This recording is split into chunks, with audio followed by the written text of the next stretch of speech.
Boa noite a todos, muito bem-vindos à reunião desta noite. Que a paz, o amor de nosso Senhor Jesus Cristo possam nos envolver, que possamos encontrar nesta reunião tudo aquilo que viemos buscar. Então vamos dar continuidade à nossa saga para entendermos o capítulo número 8 de Evangelho segundo o Espiritismo. Bem-aventurados os que têm o coração puro. Já estamos há algumas semanas refletindo sobre essa bem-aventurança trazida por Jesus, e hoje o tópico é: deixai que venham a mim as criancinhas. É um tópico baseado em instruções espirituais. Então a gente já chegou na fase do capítulo em que superamos ali as observações do Kardec e temos agora as instruções espirituais a respeito. E a instrução de hoje, uma delas vem de um espírito protetor, é uma entidade que não se identificou, e a outra vem de João Evangelista, nada mais nada menos do que um dos discípulos do Mestre, alguém que provavelmente tenha presenciado Jesus falando essa frase que que carrega o tópico dessa noite. E então nós já até tivemos oportunidade de verificar que em alguns dos evangelhos temos ali uma passagem que diz que Jesus estava ali reunido com seus discípulos, havia ali algumas pessoas, e havia também um grupo de mães que queriam que Jesus tocasse os seus filhos, queria apresentar os seus filhos ao Mestre. E ali, no momento em que aquelas crianças chegaram próximas de Jesus, os discípulos, eles não gostaram, acharam que estavam atrapalhando, aquelas crianças ali estavam perturbando ali o trabalho de Jesus. Então, os discípulos fizeram ali uma menção a retirá-los, a retirar aquelas crianças que estavam próximas de Jesus, quando Jesus disse essa célebre frase: deixar vir até mim as criancinhas, pois o reino dos céus é para aqueles que se lhe assemelham. Então, de cada passagem que há referência de Jesus, de alguma lição trazida pelo Mestre, a gente pode tirar algum ensinamento. Inclusive, essa passagem pode parecer muito despretensiosa, mas já até tivemos a oportunidade de ver ao longo do capítulo número 8, que é uma frase que carrega um sentido muito profundo, apesar da sua simplicidade ao ser dita, né? Jesus traz aqui uma percepção ou uma comparação de uma realidade com a figura da criança, com a figura de quem está na fase inicial da reencarnação. É certo que, naquele momento, Jesus não tinha muito o que ensinar para as crianças, para aqueles que estavam nessa fase inicial do início da reencarnação. Ali, as suas lições, muitas ditas por parábolas, que ecoam até os dias de hoje, né, são ditas para todos nós, mas quem está na fase infantil da reencarnação tem outras necessidades.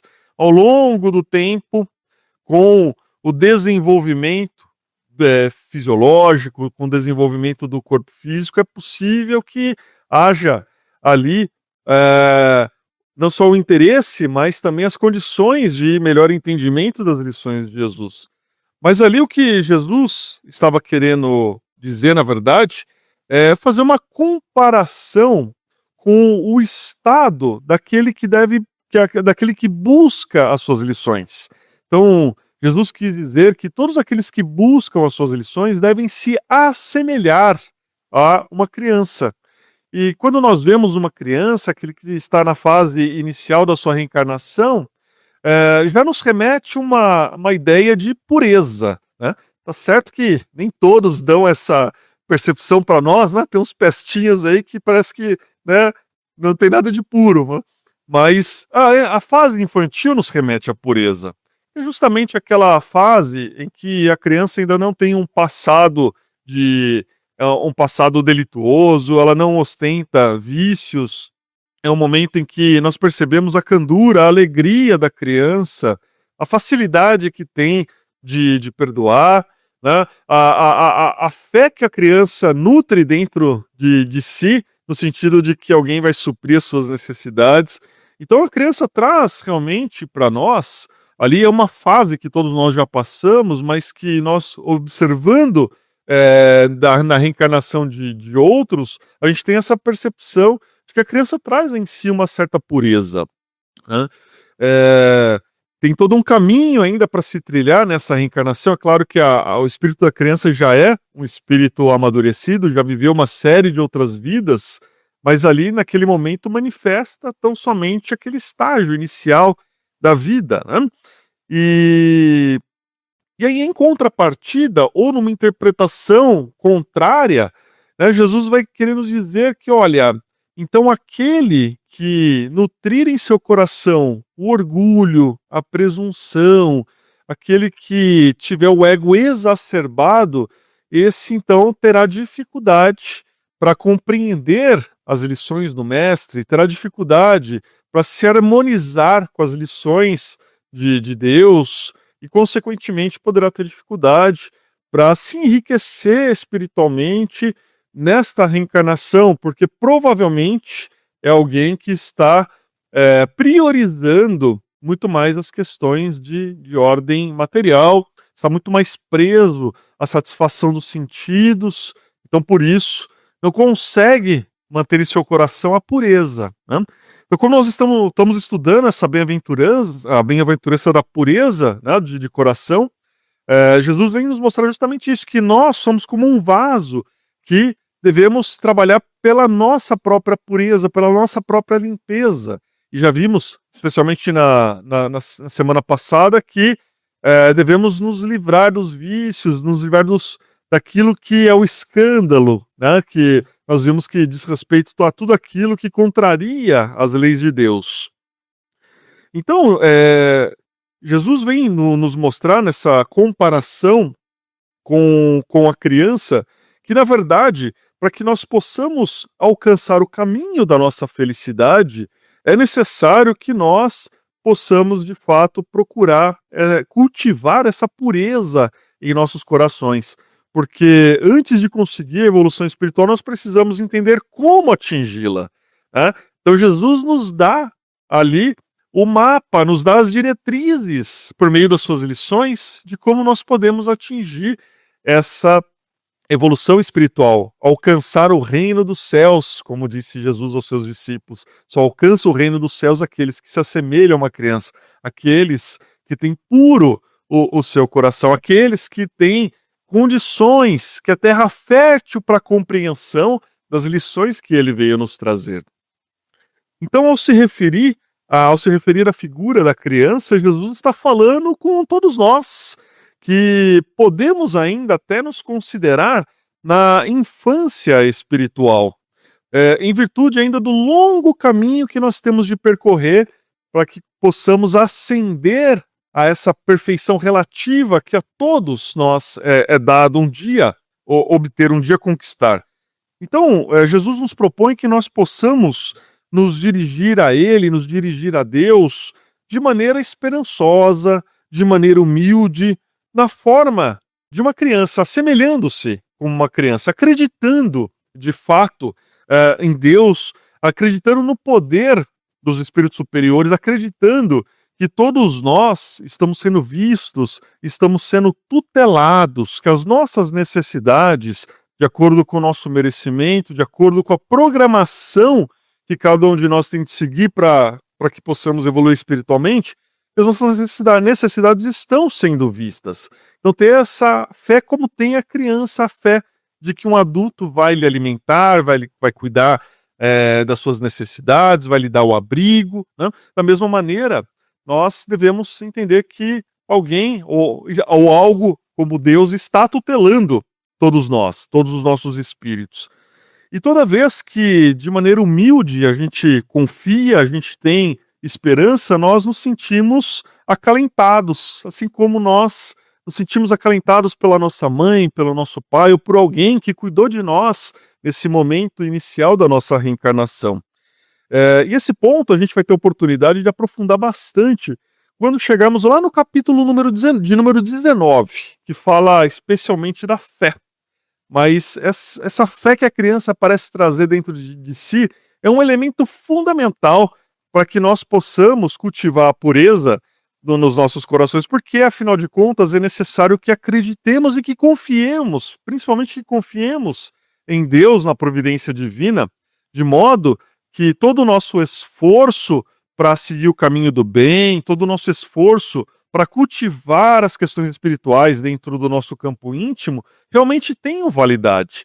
A gente precisa acreditar muito que é melhor a gente seguir o caminho estreito do que a porta larga, que é muito melhor o esforço do que se comprazer na matéria, porque é tão bom e tão mais fácil a gente se apegar às questões materiais e, de repente, cultivar o pensamento de que a vida é apenas essa passagem aqui. De certa maneira, será que poderia não ser muito cômodo se fosse só essa vida mesmo, né? Seria talvez tão mais fácil, algumas questões poderiam ser resolvidas de uma outra maneira, ao nosso bel prazer, né? Mas olha, quando a gente percebe que a nossa existência ela já vem de outras vidas e continuará nas próximas existências, isso nos traz uma responsabilidade. E dessa responsabilidade vem a necessidade da gente entender, então, qual que é o caminho, o que tem que fazer para, então, ser melhor na próxima, né? Para sofrer menos na próxima existência ou para aprender de vez certas lições que a gente não está conseguindo ainda, né? E aí vem Jesus nos mostrar, através de suas lições, por meio de suas lições, como que a gente pode fazer. Vem nos dar ali uma diretriz, né? Que, claro, cada um de nós é livre para seguir ou não, mas está aí à nossa disposição para que, como nos assemelhando com uma criança, de maneira pura, a gente possa ir lá compreender, entender onde a gente está errando, onde a gente pode acertar mais, para que essas lições sejam proveitosas para as nossas vidas. Então, quando Jesus fala que nós nos assemelhamos a uma criancinha, ele está falando de maneira profunda com cada um de nós. E não importa a fase da vida que nós estamos, a fase da reencarnação que nós estamos, porque a qualquer momento nós podemos deixar aflorar em nosso mundo íntimo essas qualidades que nós vemos nas crianças, essas qualidades boas que nós vemos nas crianças, como essa capacidade de viver o momento atual, a alegria com que as crianças vivem, independentemente das suas condições, respeitando as outras, independentemente do seu credo, da sua raça, da sua condição social, a capacidade de perdoar, né, a vontade de receber novos ensinamentos, a curiosidade que o mundo desperta nas crianças e, principalmente, o olhar para as coisas do mundo e para o outro sem a malícia, né, de maneira pura, sem os vícios. Então é dessa forma que Jesus vem nos convidar para que nós possamos levar as nossas vidas.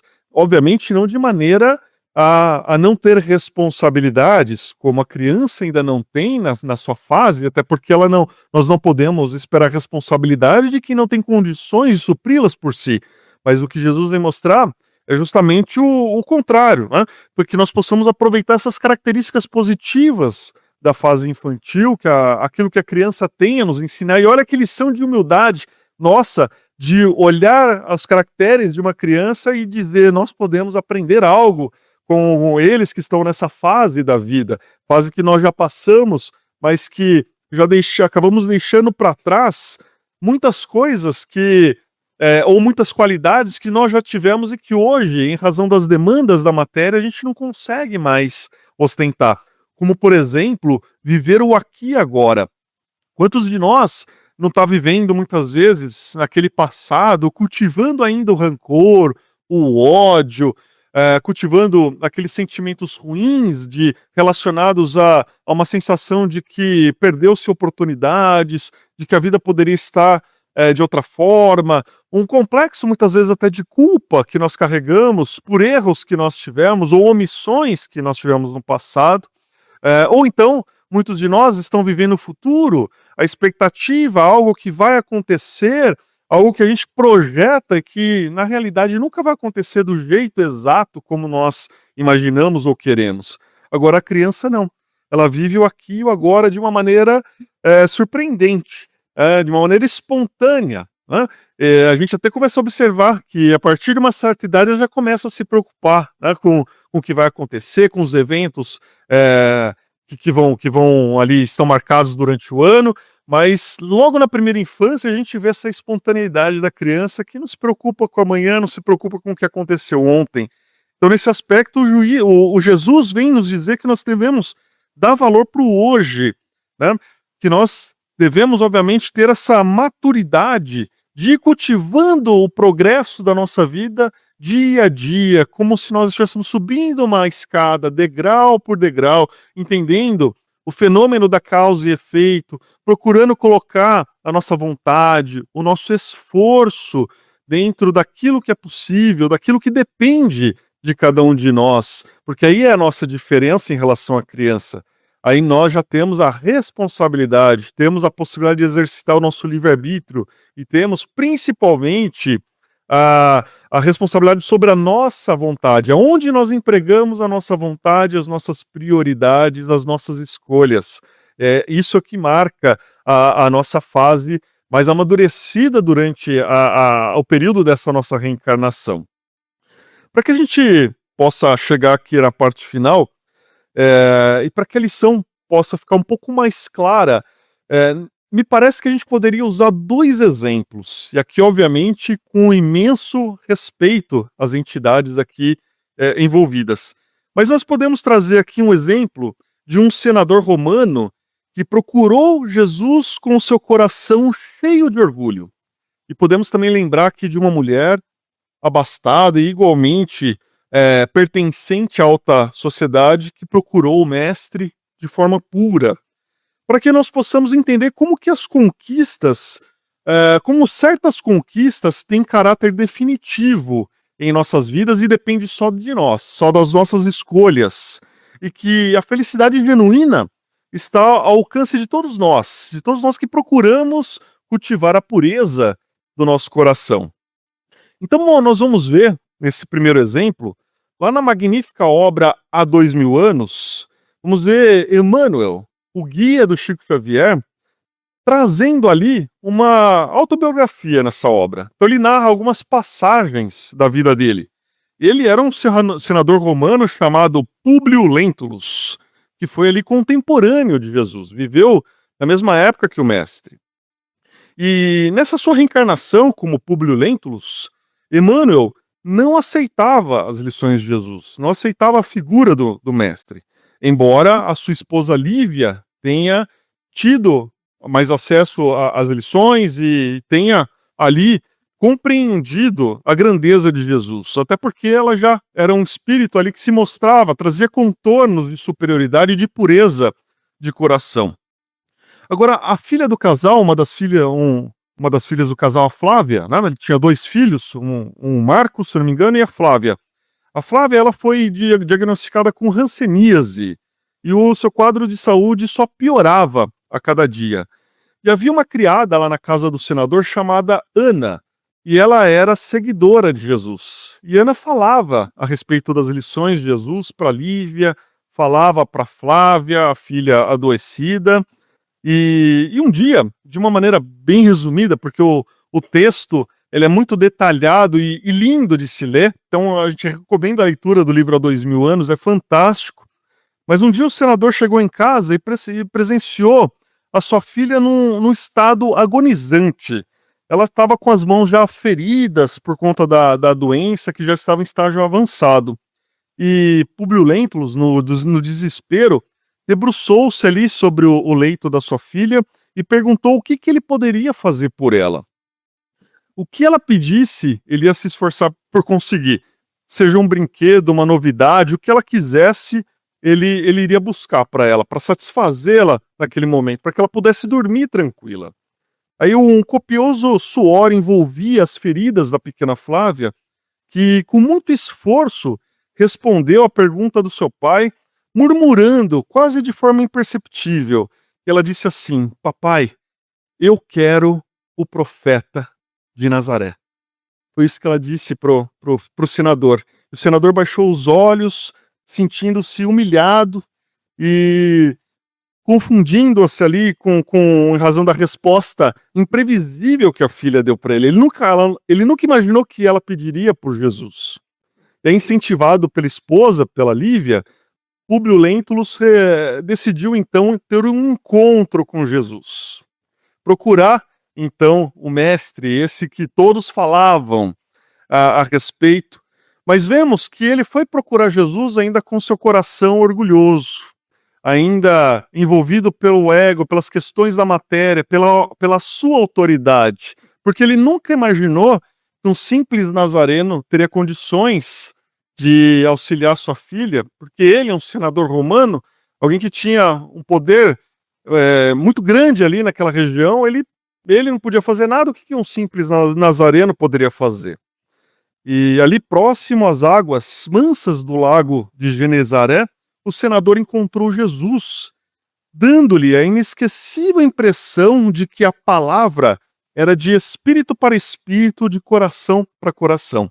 E aí praticamente só Jesus falou, porque ele foi tão tocado pelas palavras do mestre, e Jesus disse assim para ele: senador, por que me procuras?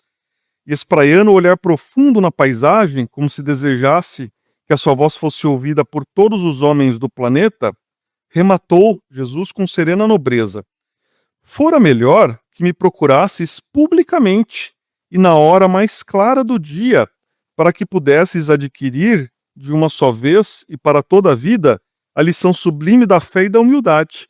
Então o senador foi procurar Jesus à noite, ele não queria ser visto. Mas eu não vim ao mundo para derrogar as leis supremas da natureza e venho ao encontro do teu coração desfalecido. Mesmo assim, Jesus recepcionou aquele coração orgulhoso e continuou: sim, não venho buscar o homem de estado, superficial e orgulhoso, que só os séculos de sofrimento podem encaminhar ao regaço do meu Pai. Venho atender às súplicas de um coração desditoso e oprimido, e ainda assim, meu amigo, não é o teu sentimento que salva a filhinha leprosa e desvalida pela ciência do mundo, porque tens ainda a razão egoística e humana. É sim a fé e o amor de tua mulher, porque a fé é divina. Basta um raio só de suas energias poderosas para que se pulverizem todos os monumentos das vaidades da terra. Não, meu amigo, não está sonhando, exclamou Jesus. Depois de longos anos de desvio do bom caminho, pelo sendal dos erros clamorosos, encontras hoje um ponto de referência para a regeneração de toda a tua vida. Está, porém, no teu querer ou aproveitá-lo agora ou daqui a alguns milênios. Agora, volta ao lar consciente das responsabilidades do teu destino. E retornando ao lar, Públio Lentulus é surpreendido ao ver a filha dormindo serenamente. Ele que queria dar tudo para ver a filha dormindo, tranquila, estava vendo ali agora, ela tendo condições de descansar. E viu a esposa cheia de alegria, dizendo que em dado momento a filha sentiu como se tivesse uma mão invisível sobre a cabeça dela, envolvendo-a com uma energia inexplicável, e a partir dali ela pôde sentir que as suas energias estavam revigorando, pôde alimentar-se e dormir tranquila. E Lívia não se conteve, ela tinha certeza absoluta de que foi por conta do encontro do senador com Jesus que a filha estava ali tendo um quadro diferente, ela estava se restabelecendo, né? Mas o senador não acreditava no que a Lívia estava dizendo e, mantendo a sua postura dura, orgulhosa, ele disse assim: Lívia, torna-se preciso que te coíbas desses arrebatamentos, afinal não vejo nada de extraordinário no que acaba de ocorrer. Ele tinha acabado de conversar com Jesus, volta para casa, vê a filha ali melhorada e ele não acredita naquilo que tinha ocorrido. Nada tem faltado à nossa doente no tocante ao tratamento e cuidados necessários, e era lógico que esperássemos uma reação salutar do seu organismo em face da nossa continuada assistência. Então aqui nós vemos um coração ainda impuro, um coração envolvido pelo orgulho. Agora vamos ver o exemplo, que para a gente finalizar rapidamente, o exemplo de alguém que já tinha o coração puro. Nós vamos ver lá no livro Boa Nova, né, um capítulo destinado a Joana, esposa de Cusa, também era ali da alta sociedade, é um alto funcionário de Herodes, o esposo, e a esposa, embora exemplar, ela vivia em alguns conflitos familiares, e por isso ela passou a seguir Jesus, seguir os passos do Mestre. E uma noite de sombras tempestuosas, o Cusa, o esposo de Joana, acabou desencarnando, e ela ficou numa situação de muita dificuldade, porque de um momento para o outro ela se viu com dificuldades financeiras, sem a possibilidade de gozar do alto cargo, das benesses do alto cargo que o marido tinha. Então toda aquela tranquilidade material que ela tinha, que ela ostentava, acabou se tornando um desequilíbrio, uma situação de dificuldade que ela vivenciava com o filho. O tempo passou, corria o ano 68, o nosso mestre já havia sido crucificado, e era uma época em que os cristãos estavam sofrendo muitas perseguições. E num dos espetáculos do circo, do suplício humano dedicado a quem seguia as lições de Jesus, nós vamos encontrar Joana de Cusa, já amadurecida, a velha discípula do Senhor ali, amarrada ao poste do martírio, ao lado de um moço novo, que era o seu filho. O executor daquelas flagelações tinha um olhar cruel e sombrio e disse para aquela senhora: abjura, renuncia a Jesus. Como dizendo, esqueça as lições do mestre, diga que você renuncia, que você está livre. Aí ela contempla o céu sem proferir uma só palavra de negação ou de queixa. Então, os açoites são dirigidos para o rapaz, para o filho dela, seminu, que exclama com lágrimas: repudia Jesus, minha mãe. Não vê que perdemos? Abjura por mim, que sou seu filho. Aí, pela primeira vez, os olhos de Joana de Cusa se enchem de lágrimas. Os pedidos do filho lhe soam como espadas de angústia a lhe ferir o coração. E ao som daquelas palavras, abjura, abjura, Joana se recorda do lar risonho e festivo de outrora e de tudo o que passou depois da viuvez. E ante aos apelos do filho, ela se recordou que Maria também fora mãe e soube se conformar diante da imagem do seu filho crucificado. Possuída então por uma força sobre-humana, Joana disse: cala-te, meu filho, Jesus era puro e não se esquivou do sacrifício. Saibamos sofrer, porque acima das felicidades transitórias do mundo é preciso ser fiel a Deus. Sob os aplausos do povo, os verdugos incendiaram ao redor dos cristãos. E em poucos instantes, aquelas labaredas envolveram o corpo envelhecido de Joana, que olhou com serenidade para o povo que não entendia o seu sacrifício. Um dos algozes chega perto da fogueira e lhe disse: o teu Cristo soube apenas ensinar-te a morrer. Joana lhe respondeu assim: não apenas a morrer, mas também a vos amar. E nesse instante, ela sentiu que a mão consoladora do mestre lhe tocava suavemente os ombros e escutou a voz inesquecível lhe dizer: tem bom ânimo, Joana, eu estou aqui. Vamos para a segunda parte. E sobre a reunião de hoje, olha como que a criança realmente mexe com a gente, né? Olha Jesus, né, trazendo para nós a simplicidade e tudo. Jesus tem uma porção de passagem que ele vai nos alertando para a vida espiritual. Uma passagem lá que ele diz o seguinte: por que estáis ansioso com o dia de amanhã? A cada dia basta seu mal. Aí ele vai citar os lírios do campo, as aves do céu que têm seus ninhos, né? E a gente muitas vezes fica ansioso por muita coisa, como o Márcio falou aqui na reunião, né? Coisas que a gente planeja que vai acontecer, né? Tem uma outra passagem onde uma pessoa, ele tinha colhido bastante mantimento, bastante trigo, e ele fala o seguinte: eu vou construir mais 2 celeiros, vou fazer isso, fazer aquilo. E aí Jesus diz: louco, essa noite pedirão tua alma, e o que tens ajuntado, para que será? Então olha só, né? São tudo coisas que a gente às vezes planeja, mas a gente não sabe o que vai acontecer. Só para a gente ir embora. Eu participei de uma instituição no orfanato durante muitos anos. E as crianças mexem realmente com a gente. A gente via ali a simplicidade das crianças. Muitas vezes a gente compra um brinquedo caro para uma criança, aí ela brinca com um pedacinho de pau, com um paninho, com coisa simples, né? Olha só. Mas é Deus na nossa vida. E todos nós que estamos aqui já passamos pela infância. Ainda tem algumas menininhas aqui, né? Da infância. Mas que bom que a gente pode ter sido criança, né? Que Deus nos abençoe, que Jesus nos ampare. E nós estamos aqui. E a gente tem um vídeo, Destino das Crianças Depois da Morte. Nós vamos ver lá que muitas crianças vêm para mudar os pais. E realmente muda. Então, olha só, é Deus na nossa vida, é o amor, né? Mas a gente tem que compreender para poder amar. Tem que compreender. Olha, a doutrina espírita dá essa condição para nós. Quando a gente compreende, a gente ama.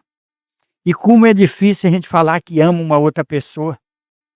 Porque logo já vem na cabeça o sexo. Mas a gente pode amar sem querer possuir. Eu vi isso com Chico Xavier. E nós vamos chegar lá. Se nós estamos aqui, é porque nós nos amamos. Apesar das diferenças. Que Deus nos abençoe. Muito obrigado, gente.